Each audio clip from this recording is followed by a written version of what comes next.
Olá, queridos, dando sequência à aula de Cristologia, vamos ver algumas características de Cristo. Primeiro, ele é eterno. A Bíblia diz: eu sou o Alfa e o Ômega, o primeiro e o último, o princípio e o fim. Apocalipse 22:13. No livro de João, no capítulo de número 8, versículo 58, diz: em verdade vos digo que antes que Abraão nascesse, eu sou Deus. João, no capítulo 10, versículo 30, e também repete no versículo 38, diz o seguinte: eu e o Pai somos um. No Evangelho de João, no capítulo 14, verso 9 ao 11, depois repete, dando sequência no versículo 20, diz assim: há tanto tempo estou convosco e não me conheces, Filipe. Quem me vê, vê o Pai. Crede-me quando vos digo que estou no Pai e o Pai está em mim. João, no capítulo 16, versículo 28, diz: vim do Pai e entrei no mundo, agora deixo o mundo e volto para o meu Pai. Então nós estamos vendo em todos esses versículos a questão da eternidade do Senhor Jesus Cristo. Jesus Cristo é o mesmo ontem, é o mesmo hoje e será eternamente. Outra característica que Jesus é também chamado de Deus. João, no capítulo 1, versículo 1, diz o seguinte: no princípio era o Verbo, e o Verbo estava com Deus, e o Verbo era Deus. A Bíblia não diz que Jesus era um verbo, ou que a Bíblia não diz que o Senhor Jesus era um Deus, mas a Bíblia diz que ele era o Verbo e que ele era Deus. Ele é o Verbo que se fez carne e habitou entre nós. Deus que se fez carne e habitou entre nós. Lá no livro de João, no finalzinho, no capítulo 20, versículo 28, nós encontramos Tomé, quando ele encontra com Jesus. Ele diz assim: eu não creio que o Senhor Jesus Cristo apareceu aqui, eu só creio se eu ver a sua mão, o seu lado, tal. E Jesus chama ele e fala: Tomé, me toca agora, toca nas minhas mãos, toca no meu lado. E Tomé faz a declaração de João, capítulo 20, versículo 28. Meu Senhor e meu Deus. Então Jesus Cristo é Deus. Mas ele não é só chamado de Deus, mas também é chamado de Filho de Deus.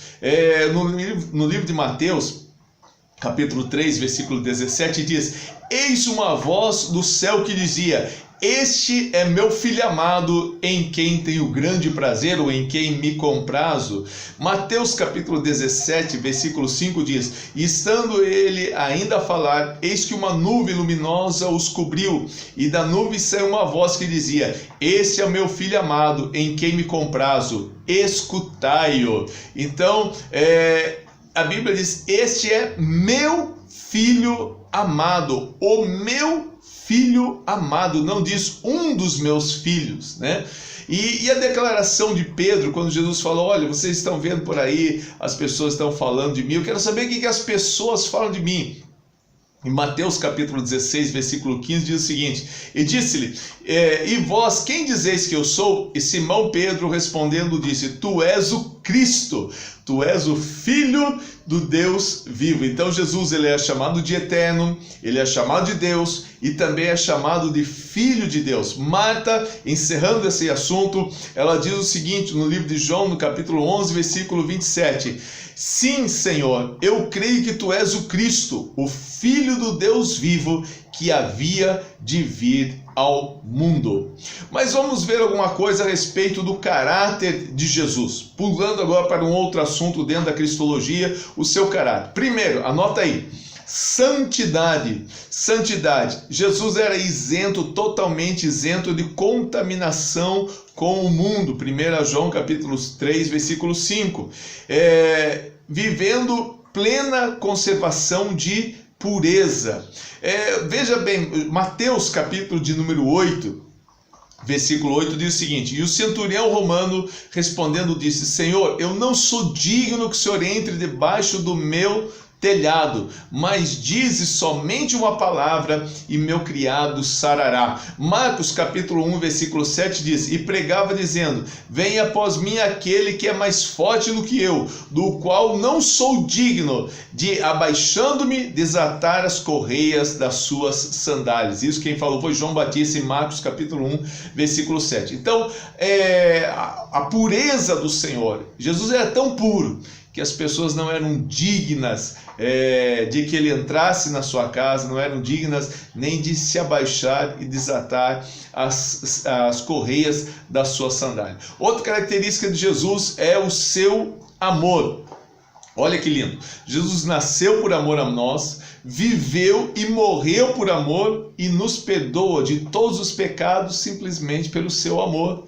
Ele demonstrou o amor do Pai para conosco. E João capítulo 14, ele demonstrou o seu amor ao Pai. João capítulo 14, versículo 31 diz, para que todos saibam que eu amo o Pai e faço tudo o que Ele me ordenou. Jesus não só amou ao Pai, mas Jesus também amou a igreja. Efésios capítulo de número 5, versículo 25 diz, maridos, amai as vossas esposas como Cristo amou a igreja. Olha o grande desafio aí, querido. Jesus não amou somente o Pai, Jesus não amou somente a igreja, mas Jesus também amou as crianças. Você lembra da passagem de Marcos capítulo 10, versículo 13 ao 16, que Jesus Cristo diz assim, deixar vir a mim os pequeninos. Estavam as crianças ali do lado, tentaram mandar embora. Jesus falou assim, deixe vir a mim os pequeninos, não os embaraceis, porque dos tais é o reino dos céus. E ele pegando uma criança, coloca no colo e diz, olha, se alguém não for com uma criança, não pode herdar o reino dos céus, não pode ver o reino dos céus. E Jesus amou os pecadores.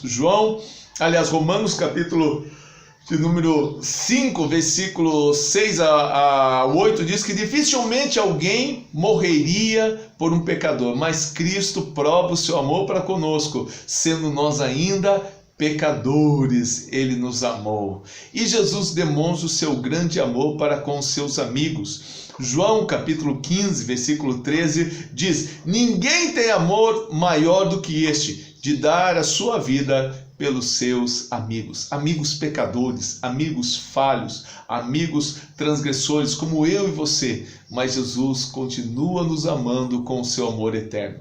Outra característica muito boa de Jesus, que é maravilhosa para a nossa vida, é mansidão.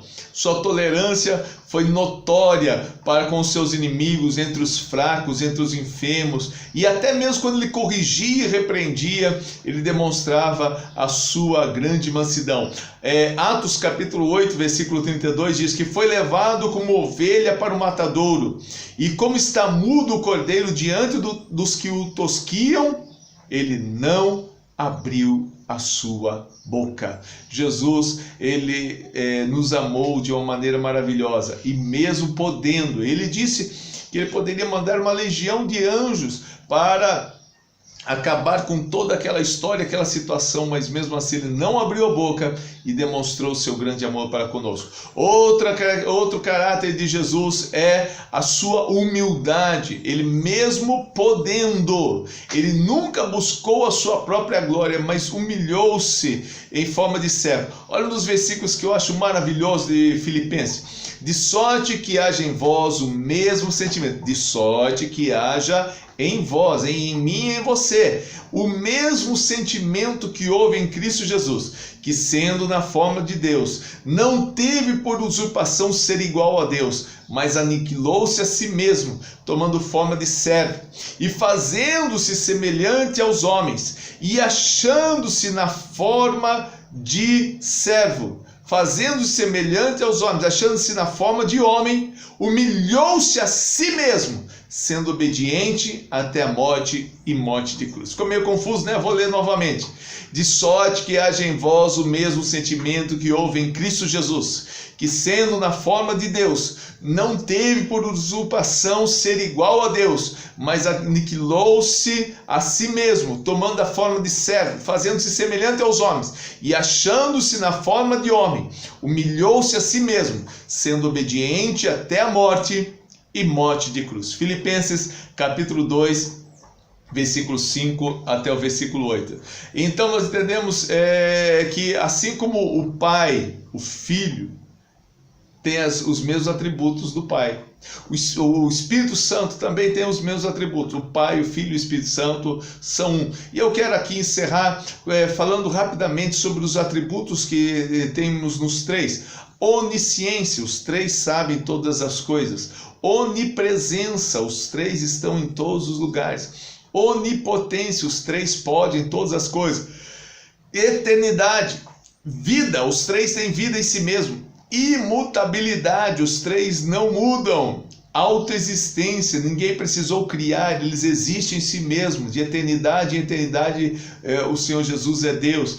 E espiritualidade, são as características que nós temos no Pai, no Filho e no Espírito Santo. Eu vou dar sequência na próxima aula falando sobre a sua humanidade. Mas, querido, eu preciso que você me ajude. Se inscreva no canal. Clique aqui, querido, e se inscreva no canal. Nós temos alguns bannerzinhos aqui que dá para você ver aqui em volta. Também tem um que fala a respeito do clicar. Você basta se inscrever. Tá vendo aqui embaixo? Olha, aqui embaixo tem um lugarzinho escrito assim, inscrever-se ou inscreva-se.